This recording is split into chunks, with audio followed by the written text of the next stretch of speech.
bentar. Daripada kita nganggur-nganggur gini, mendingan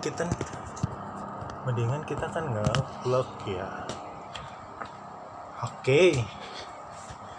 Ya sore. Ini sore apa siang sih? Zen, ayo kita nge-vlog aja, Zen. Beneran nih? Beneran. Ya udah yuk. Gak sengaja nih ya. Iya, kita mau ngobrolin apa ya? Oh, gampang. Kan kamu udah lama tinggal di Jakarta. Nah, Cerita kehidupan Jakarta aja ya. Agak majuan, agak ke kiri berarti. Iya. Social distancing harus jaga jarak. kalau jaga jarak gak masuk kamera dong. Iya benar. Oh ya. Iya Zen. Sebagai anak desa, anak kota Probolinggo. Awal kali masuk Jakarta. Gimana perasaannya? Awal kali masuk Jakarta sih dulu sih semenjak saya SMP kelas 9 saya ikut model manajemen lah di Probolinggo. Pas itu saya ikut lomba di Jakarta gitu, di Surabaya. Di Surabaya terus ketemu manajemen Jakarta juga. Namanya M2 Management gitu. Di situ gak mulus sih, sempat ketipu juga. Uang masuk udah 7 juta, tapi gak berangkat ke Jakarta. Oh, memang cita-cita ya dari kecil pengen jadi artis Ya, itu cita-cita. Cita-cita banget sih, tapi ya alhamdulillah yang kuasa beri jalan. Saya SMK kelas 1 ketemu sama manajemen yang bener-bener kita bisa ke Jakarta. Ya alhamdulillah setelah lulus SMK saya langsung berangkat ke sana. Gimana kok bisa ketemu, oh ini orangnya bener nih, manajemennya bener nih? Itu ketemunya di acara apa awalnya? Di acara model di Surabaya juga gitu. Ada artis kan, tuh ada manajernya itu. Kebetulan saya juga ikut lomba dan kebetulan sama dia diajak, lu mau jadi artis enggak sih? Ya udah deh, mau. Orang tua juga kasih tahu orang tua ngizinin gitu. Jadi pokoknya kita jarang bedakan yang asli sama yang enggak itu gimana nih? Kadang-kadang kalau di Jakarta tuh susah ya. Kalau kita ada orang yang pura-pura baik, orang baik kadang-kadang dia buruk. Ada orang yang ngomong keras padahal dia baik. Gitu, susah mau nentuin. Kita harus benar-benar kenal lama gitu baru kita bisa nentuin ini baik apa enggak sih. Gitu, soalnya di Jakarta muka dua, kebanyakan orang muka dua deh gitu. Jadi nggak kelihatan ya. Misal nih ketemu aku waktu awal kali ketemu aku di Radio Suara Kota, kesan yang pertama kali muncul kan kita sama sekali nggak langsung akrab kan. Pertama kesan yang muncul, Kak Stebi kok tinggi banget ya. Bukan kok males banget ya, karena aku tuh nggak pernah masuk kerja. Ya nggak sih? Paling bener. Paling susah dicari udah. Abis siaran udah hilang kemana? Gak tahu udah. Hilang. Suka ngilang sih kalau pas di Radio Suara Kota. Terus habis gitu kesannya ini orangnya jahat banget, cuek banget apa enggak? Enggak segitu juga. Menurut saya sih orangnya baik lah. Maksudnya sering ngasih masukan buat saya. Masuk gitu. Dia ada di luar radio. Ayo Zen masuk. Ya sering ngajarin bagaimana sih sebagai penyiar radio yang baik, cara baca yang baik, itu sih. Itu buat ilmu buat saya juga. Oh iya kan, ngomong-ngomong katanya dulu sempat terkendala bahasa ya waktu awal kali datang ke sana, logat gitu kan. Oh iya, ke Jakarta nih. Di Jakarta ya, Madura, logat Madura yang susah banget untuk dihilangkan. Ini cerita pertama kali aku syuting itu masih logat Madura, susah banget. Kalau logat Madura gak tahu saya gak tahu masuknya saya gak tahu, itu kan udah ada logat Madura. Pertama saya kali syuting jam 8 di calling, sampai sana take-nya jam 2 siang. Setelah kita take terus gak cocok, kamu hilangin dong logat Maduranya gitu kan. Ya gak bisa gitu, ya udah deh ntar jam 7 Isak kan. Udah take lagi dimarahin, anjing lu, bodoh lu, maaf ya ini anjing bodoh. Sampai sekarang sih itu mendingan lu gak usah ke Jakarta aja deh, pulang aja, buat apa di sini capek-capek lu. Itu kalau boleh tahu iklan produk apa nih? Sinetron gitu, reality show gitu kan. Reality show ya jam 7 berangkat sampai jam 1 malam itu pun gak di syuting, gak dibayar, suruh pulang. Gila ya, dari pagi jam 7 sampai 7 malam 12 jam, bayangkan. Nggak ada take, nggak ada apa. Dimaki-maki ya. Maki-maki ya. Uang juga nggak ada. Malunya minta ampun, soalnya di lingkungan masyarakat kan, bukan di studio kayak itu. Malunya banget. Sempat drop, pengen balik lagi Probolinggo udah. Tapi ya alhamdulillah teman-teman aku sih support semua gitu. Sebelum aku tanya, kan logat itu kan kayak karakter, memang waktu itu nggak masuk ke karakter ya, bukan butuh di karakter. Bukan sih, logat yang susah. Ya, aku tahu. Apa nih yang akhirnya menguatkan kamu Zen untuk keep it spirit, tetap bertahan di sini? Orang tua sih pertama. Orang tua udah biayain, udah ngasih support. Ya gak mungkin dong kita balik dengan memberi kecewaan pada orang tua, kan juga gak enak. Apalagi alhamdulillah teman-teman udahlah, hal itu hal biasa. Ini Jakarta bukan Probolinggo gitu. Semuanya bisa terjadi. Benar. Beda sih memang pengalamannya. Aku juga sih kalau misalkan ke Jakarta pertama kali sempat ketipu. Karena dulu waktu awal kali kan masih umur berapa ya? Itu pokoknya mewakili kota Probolinggo, acaranya ke kementerian. Tapi berangkat nggak sama orang dinas, cuman berangkat berempat sama anak-anak Kangyu. Enak tuh. Pas pertama merantau, gua berangkat sendiri. Naik kereta dari Probolinggo ke Jakarta 19 jam. Itu pun saya bawa lontong sama ayam. Dan saya transit di Cirebon jam 7 dan berangkat lagi jam 10 malam. Jadi saya makan lontong tuh di parkiran sendirian, gak ada temen. Parkiran Surabaya atau parkiran Cirebon, transit Cirebon kereta. Iya. Jurusan ke Jakarta, Cirebon Jakarta gitu. Oh, dirimu nggak pindah yang di Surabaya ya? Enggak, yang dari Probolinggo pindah di Cirebon. Pindah yang di Cirebon ya. Wow, ya benar. Jadi waktu pertama kali aku kenal Zen ini itu di Radio Suara Kota. Dia kan siswa magang gitu dari SMK ya. SMK, terus habis gitu datang ke Radio Suara Kota. Nah, di kami itu kan wah ada anak Korea gitu. Anak Korea, cuman aku nggak tahu sendiri kan, aku cuma datang keluar kayak gitu. Oh iya benar ada anak Korea. Waktu itu lagi musim film itu loh, Train to Busan kalau nggak salah. Oh, yang zombie tuh. Iya, yang zombie. Kayak sekarang ya kayaknya ya. Sekarang kan kayak zombie.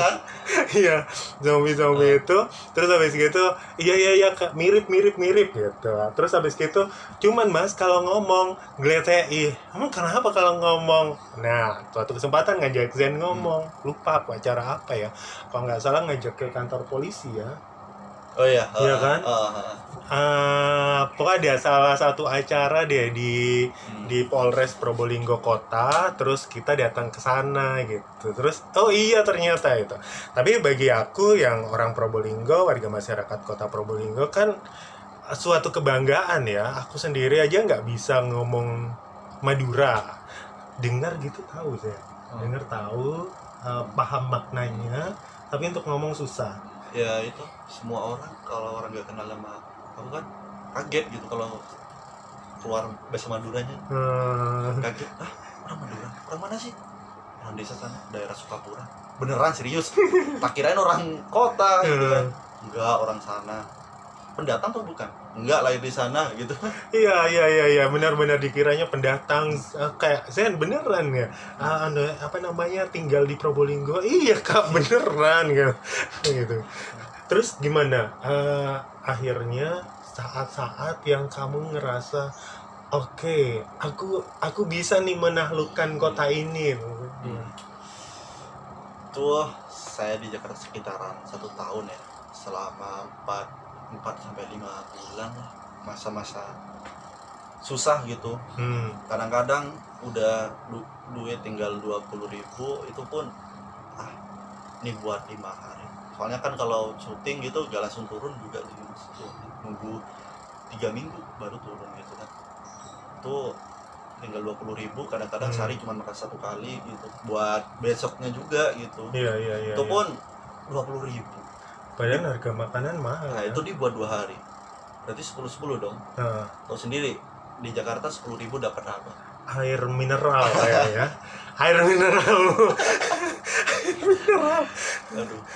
Setelah 5 bulan alhamdulillah ada job, terus alhamdulillah pernah itu ya main di RCTI juga pernah, di Antv juga pernah, di Trans 7 juga pernah.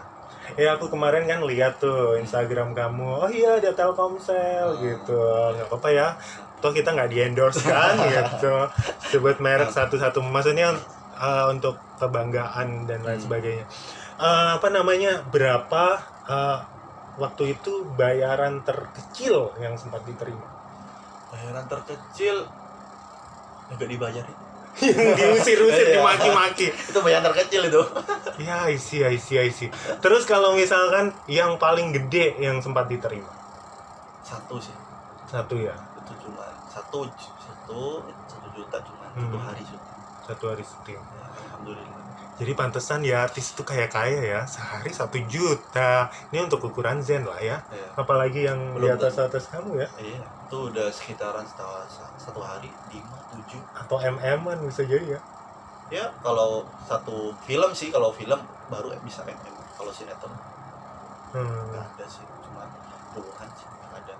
Ceritain dong keterlibatan di film kayak gitu-gitu. Film apa yang pernah terlibat? Di Facebooker juga pernah. Nah, di Rumah Uya juga pernah.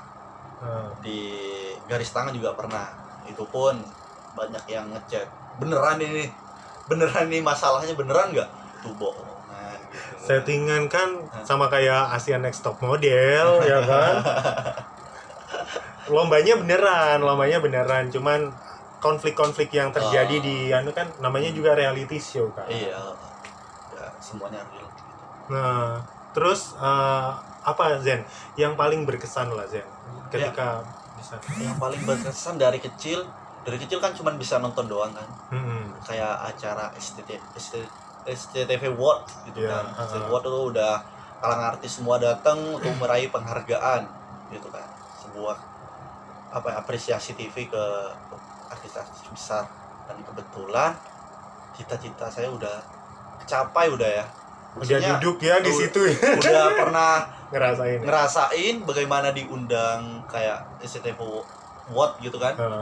Secara langsung bareng dengan artis-artis besar lah. Dan di tempat duduk yang yang udah ada tempatnya tersendiri kan. Iya. Di undangan gitu. Tuh kamu cerita sama siapa? Bella sama Amarzoni, terus juga Stephen William juga pernah ketemu. Terus ya pemain kebanyakan sih yang ketemu main SCTV, kayak Anak Langit udah sering ketemu semua. Terus kayak pemain Antv kayak Ruben Onsu gitu banyak lah. Siapa sih idola kamu sebenarnya Zen? Idola saya untuk buat film kolosal ya, kayak berantem itu Eko Uwais. Oke, Eko. Kenapa? Karena dia udah go internasional. Ya, karena bisa menaklukkan Hollywood ya. Iya, udah main Hollywood dia, keren banget. Emang lo sejak kecil sudah ngefans sama Iko? Enggak sih, barusan. Soalnya kan Eko Uwais juga barusan terjun di dunia. Yang kecil, ketika kamu kecil, oh aku pengen jadi bintang film nih, itu karena siapa? Karena keinginan sendiri, lihat di TV kan, enak kayaknya dia jadi artis gitu. Ya, tidak seenak itu. Ya, karena perjuangan ke sana juga berat, sama kayak saya juga nulis gitu ya. Untuk sampai di tahapan selanjutnya ya memang semua orang butuh perjuangan. Zen, kalau misalkan yang enak deh, kan perlu juga pasti kayak teman-teman ini misalkan tahu kalau Jakarta yang nggak enaknya itu tadi dicaci maki, terus gitu besok nggak tahu tuh harus makan apa gitu, kehidupannya keras dan lain-lain sebagainya. Yang enak dari ibu kota sebenarnya apa? Cari apapun yang kita mau ada. Apa contohnya? Kayak kita apa ya yang hal kita inginkan, terus seperti apa contohnya ya? Kamu suka apa? Misalnya baju kah yang Kalau kamu baju incar? sih Atau apa tergantung duit juga kalau di sana. apa yang dimau itu ada itu apa? Pleasure, kesenangan model apa? Oh, kesenangan model sih apa ya? Apakah dunia malamnya? Enggak lah. Pokoknya kalau saya sih ketemu sama artis-artis yang saya idolakan dari kecil gitu, udah seneng banget gitu kan. Kalau di sini kan nggak bisa. Iya, benar banget. Jadi kita perlu hijrah ya untuk apa namanya, paling tidak ketika kita bermimpi sesuatu itu kan kita sudah melakukan mimpi itu. Perkara nanti itu kita berhasil, perkara kita gagal ya yang penting udah nyoba. Ya udah berusaha. Gitu ya. Oke, pelajaran apa sih yang bisa disampaikan ke teman-teman? Apa ya? Menurut saya sih apa yang diinginkan selama kita hidup capai semuanya.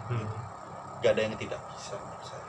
Dari desa yang nggak tahu apa-apa bisa juga ke Jakarta ketemu artis besar dan akhirnya satu frame sama mereka, sebuah kebanggaan tersendiri gitu ya. Apa yang belum tercapai? Belum tercapai sih jadi pengusaha yang sukses. Amin. Itu target saya. Iya, amin. Cita-cita dari pengusaha di bidang apa? Real estate? Enggak sih, lebih ke itu sih. Lebih ke kita travel kayak gitu, lebih pengusaha kayak jadi pengusaha travel kayak baju-baju gitu. Oke, travel agency atau misalkan mode gitu ya. Mumpung juga kan dirimu ada di dalam situ kan. Siapa yang belum pernah siapa yang pengen kamu temui nih Zen, artis Zen, tapi nggak kesempatan waktu kamu di Jakarta ya? Yang cewek atau cowok nih? Dua-duanya dong, nggak apa-apa. Kalau cewek pengen siapa? Dian Sastro kah? Apa? Pevita Pierce. Oke. Kalau cewek ya? Ya cewek Pevita Pierce. Kalau cowok Iko Uwais. Ya mudah-mudahan ya bisa tercapai nanti. Dan yang pasti yang kita belajar dari sosok Zen ini adalah sosok yang pantang menyerah gitu. Ini nggak apa-apa, semuanya juga dimulai dari hal-hal yang kecil ya, hal-hal yang sederhana. Yaudah Zen, ada yang ingin sampaikan lagi tuh ke teman-teman? Oh ya, aku juga jalankan usaha nih, jangan lupa